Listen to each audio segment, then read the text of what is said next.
Same 89 Dodge Raider. Here's what happens when we try to crank it over.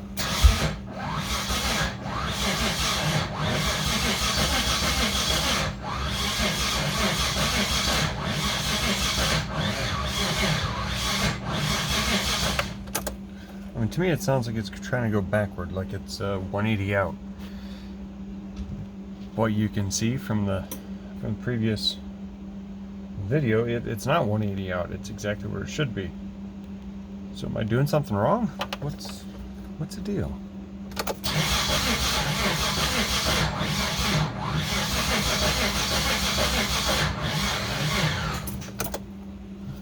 I get it.